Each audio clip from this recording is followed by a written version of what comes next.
Time didn't leave all at once. It stayed heavy in the corners, collected in the hours we never opened our mouths. Days passed like unanswered questions, and we learned how to live inside what we avoided. Mornings were the hardest, lights building, oxygen as sick as if it hadn't heard the silence.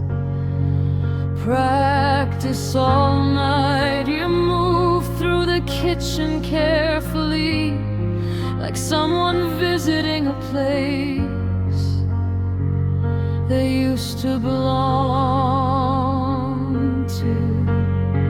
I watched your reflection in the glass, wondering which version of us was still standing there. We spoke in logistics, smoke bills, weather, the safe vocabulary of not touching. Every sentence chosen for how little it could reveal. We became experts at survival talk, while meaning piled up between us, stacked like boxes never unpacked. The weight wasn't loud, it didn't bruise or break things, it pressed slowly. Each unsaid hour adding pressure, until even sitting together felt like effort. Silence began to lean on us, not cruel, just constant. There were moments I almost reached, a breath held too long, a pause where honesty knocked and waited. But fear answered first, fear of changing the shape of things, fear that naming the distance would make it permanent. So we let the hours stay unsaid, we watched shows we didn't follow, laughed at the wrong moments, let our phones glow brighter than our faces.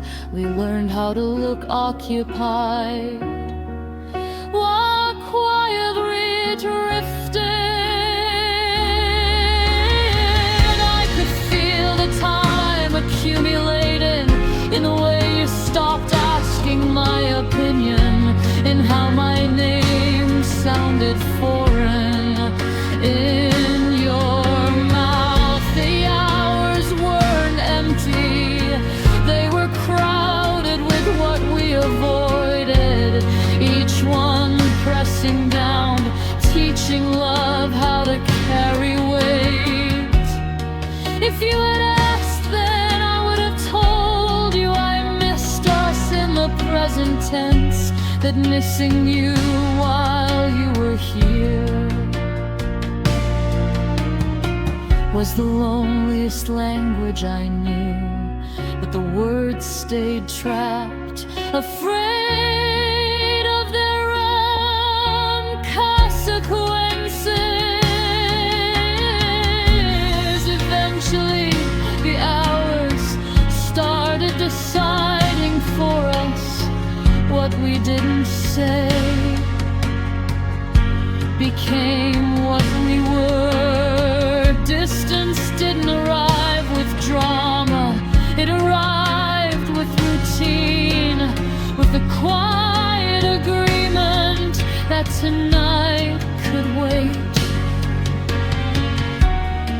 and tomorrow probably would too. When the end came, it felt less like a break its work.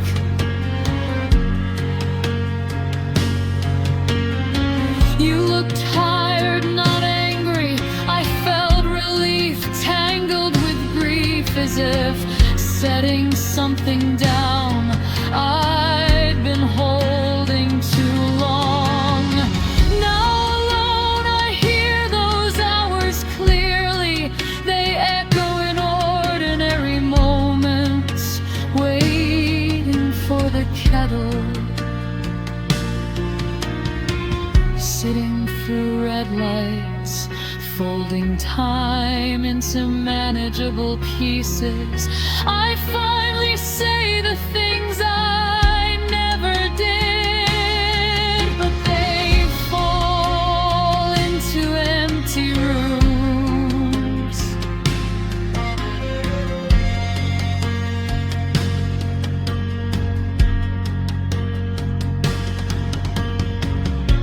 The weight hasn't disappeared, it's just changed shape, no longer pressing between us.